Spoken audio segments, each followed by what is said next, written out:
Bonjour, bonjour mes chers élèves. Je suis très heureux de vous retrouver dans cette nouvelle leçon qui fait partie du cadre de la formation à distance. Alors aujourd'hui, nous allons exprimer la cause. Alors vous pouvez trouver cette leçon sur le manuel Coquelicot, page 129. L'objectif de cette leçon est de reconnaître et utiliser l'expression de la cause. J'observe. Alors on va observer cette phrase pour bien comprendre la leçon. Farid a une infection car il ne se lave pas les mains. Farid a une infection car il ne se lave pas les mains. Alors on va poser des questions pour bien comprendre cette phrase. La première question, pourquoi Farid a-t-il une infection? Alors pourquoi? Alors c'est quoi la réponse? Pourquoi Farid a-t-il une infection? Pourquoi? Car il ne se lave pas les mains. C'est ça la réponse. Deuxième question. Écris le mot qui t'a permis de répondre. Alors maintenant, on va chercher le mot qui nous a permis de répondre à la première question. Alors c'est quoi le mot? C'est car. Car. Très bien. Troisième question. Qui exprime le mot? Alors le mot car exprime quoi? Alors il faut revenir au titre de la leçon. Alors c'est quoi le titre de la leçon? C'est l'expression de la cause. Alors le mot exprime quoi maintenant? Il exprime la cause. Très bien. Alors je vais vous donner une autre phrase, mais c'est à vous de répondre aux questions. Deuxième phrase. Sana va à l'hôpital parce qu'il est malade. Sana va à l'hôpital parce qu'il est malade. Alors répondons à la première question. Pourquoi Sana va-t-elle à l'hôpital? Allez, pourquoi Sana va-t-elle à l'hôpital? Pourquoi? Très bien. Parce qu'il est malade. Parce qu'il est malade. Alors c'est quoi le mot qui t'a permis de répondre? Alors c'est quoi le mot qui t'a permis de répondre? Très bien, c'est parce que. Parce que. Alors, le mot exprime quoi? Il exprime la cause. Bien, il exprime la cause. Alors, je retiens. Pour exprimer la cause, on utilise les mots ou les expressions parce que, car, puisque, comme, à cause de, grâce à, etc.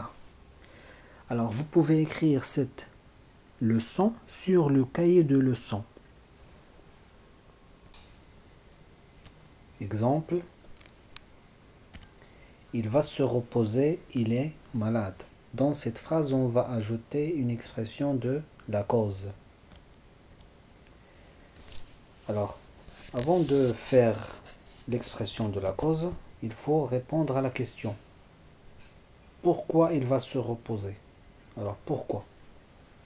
La réponse est car il est malade. Alors, qu'est-ce qu'on a fait ici?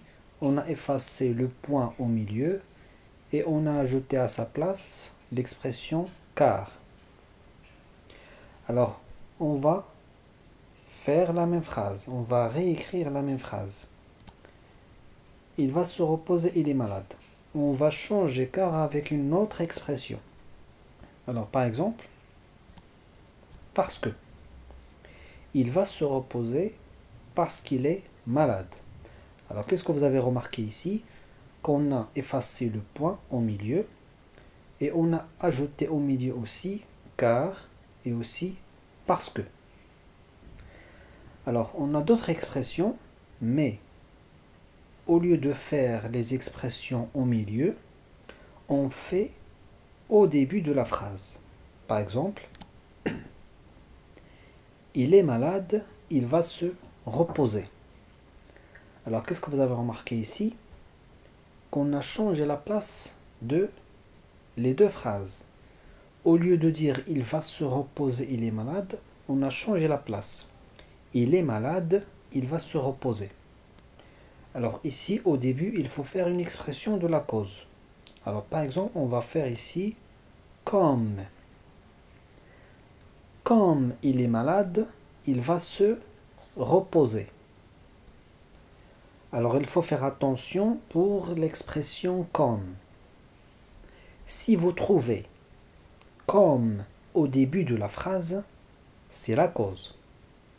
Mais si vous trouvez comme au milieu, ça c'est la comparaison. Et on a déjà vu la comparaison. Alors, il faut retenir ça. Il faut faire la différence entre comme de la cause et comme de la comparaison. Alors, on va faire la même phrase. Il est malade, il va se reposer. On va changer comme avec une autre expression. Mais toujours on écrit l'expression au début de la phrase. Par exemple, puisque. Puisqu'il est malade, il va se reposer. Très bien. Alors maintenant, qu'est-ce que vous avez compris? Si vous avez car et parce que, on écrit les deux au milieu de la phrase. Si vous avez comme et puisque, on écrit les deux au début de la phrase. Passons aux autres expressions. Observons bien ces deux dernières phrases. Alors, qu'est-ce que vous avez remarqué? Qu'on a dans chaque phrase, on a des points. Ça veut dire quoi? Qu'on a la place pour mettre la réponse. Ce n'est pas comme la première phrase. La première phrase, on n'a pas la place pour mettre la réponse, pour mettre l'expression. Alors, dans cette phrase, nous sommes en retard. Lui, la dernière phrase, il a réussi, toi. Alors, je vais expliquer facilement et directement. Si vous trouvez dans la phrase une belle chose comme ça, il faut écrire grâce à. Si vous trouvez dans la phrase une mauvaise chose, donc il faut écrire à cause de. Ça veut dire dans chaque phrase, vous trouverez un mot qui indique on parle de quoi. Nous sommes en retard. Alors, où est le mot qui indique est-ce que c'est une belle chose ou bien mauvaise chose? On a ici en retard. En retard, c'est une belle ou bien mauvaise chose? C'est une mauvaise chose. Quelqu'un qui est en retard. Ça veut dire ici, qu'est-ce qu'on va faire? Nous sommes en retard à cause de lui. À cause de lui. C'est une mauvaise chose. Voilà. La dernière phrase, il a réussi. Ça veut dire ici, on a la réussite. Quelqu'un qui a réussi. C'est une belle chose ou bien mauvaise chose? C'est une belle chose. Ça veut dire ici, qu'est-ce qu'on va écrire? On va écrire grâce à. Il a réussi grâce à toi. Alors maintenant, on va faire un petit exercice. Complète les phrases par une expression de la cause. La première phrase. Il a réussi, il a travaillé. Deuxième. Il n'a pas pu payer, il n'avait pas d'argent. Troisième. Ton aide, j'ai résolu ce problème. La dernière. Il a eu un accident, sa vitesse.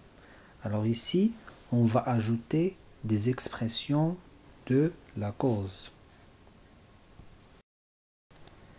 Je vous remercie de votre écoute et votre attention et à la prochaine leçon.